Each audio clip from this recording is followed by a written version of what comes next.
सभी सनातनी मित्रों को नमस्कार। आज हम चर्चा करेंगे अयादि संधि के ऊपर। सूत्र आता है एचो यवा यावः। सूत्र का पदच्छेद करते हैं।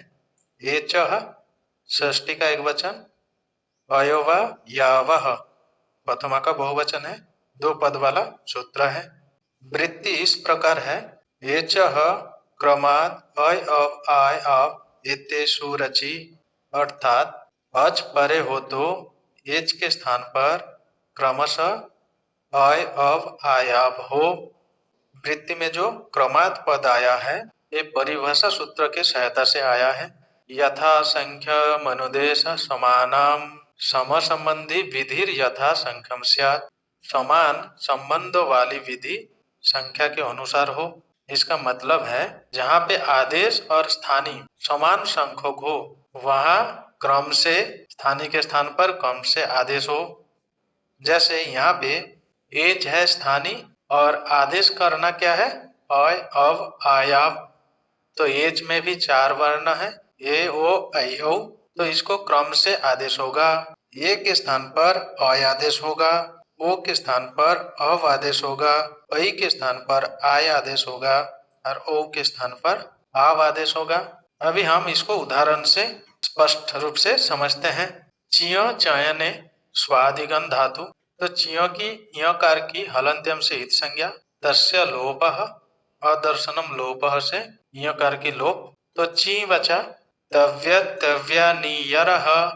तव्य तव्यानीयरः सूत्र से धातु से परे तव्यत तव्य और अनियर प्रत्यय होता है, तो अनियर प्रत्यय हुआ।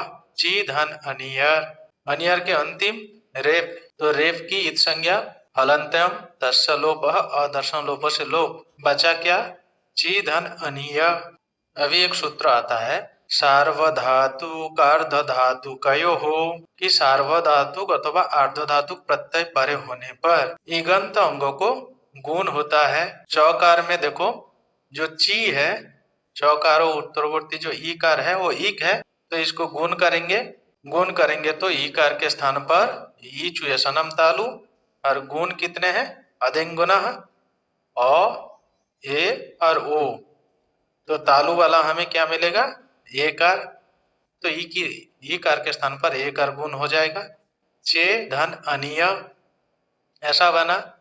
तो अभी हमने जो सूत्र पढ़ा एचो यवा यावः, ये सूत्र की प्रवृत्ति होगी। ये सूत्र कहता है एच से परे अगर अच हो तो एच के स्थान पर क्रम से अय अव आयाव आदेश होगा। तो चौकारो उत्तरवर्ती जो एकार एच प्रत्यार में आता है, तो उसके स्थान पर हम क्या आदेश करेंगे, अय। च धन अय धन अनिय जोड़ देंगे तो क्या बन जाएगा, चयनीय। फिर सु आदि प्रत्यय लाएंगे तो बन जाएगा चयनीयम। इसी प्रकार दूसरा उदाहरण भी देख लेते हैं। जैसे साधो धन इति, तो साधो धन इति में देखिए धकारो उत्तरवर्ती ओकार और पर में इति शब्द के आदि ईकार, तो धकारो उत्तरवर्ती जो ओकार है वो एच है और इति शब्द के आदि ईकार अच है। अगर एच से परे अच हो तो एचो यवा यावः सूत्र की प्रवृत्ति होती है। तो यहाँ पे एचो यवा यावः सूत्र लगाकर ओकारस्य स्थाने अवादेशः भवति, तो ओकार के स्थान पर हम अवादेश करेंगे। तो साध अव धन इति ऐसा बना। लोपः साकलस्य सूत्र कहते हैं अवर्ण पूर्वयोः पदान्तयोर यवयोर लोपो बावसि परे, अर्थात अस प्रत्याहार परे होने पर अवर्ण पूर्व वाले पदांत यकार वकार का विकल्प से लोप हो जाता है। तो यहाँ पे देखिए साधव धन इति, इति शब्द के आदि इकार अस प्रत्याहार में आता है। अवर्ण पूर्व वाले बकार और यकार हो तो साध शब्द में धकार उत्तरवर्ती अकार है और उसके पर में क्या है, पद के अंत में वकार है, तो सारे पूर्व और पर निमित्त मिल गया। तो लोपः साकलस्य सूत्र से विकल्प से वकार का लोप हो जाएगा। जिस पक्ष में वकार का लोप हो जाएगा उस पक्ष में रूप बनेगा साध इति। और जिस पक्ष में इस सूत्र नहीं लगेगा तो वो रूप बनेगा साध विति। इस प्रकार से दो रूप बन गया। नई धन अकह, नकारो उत्तरवर्ती जो ऐकार तो वो एच है और उससे पर में अकह शब्द के आदि जो अकार वो अच है। तो एचो यवा यावह सूत्र प्राप्त होता है।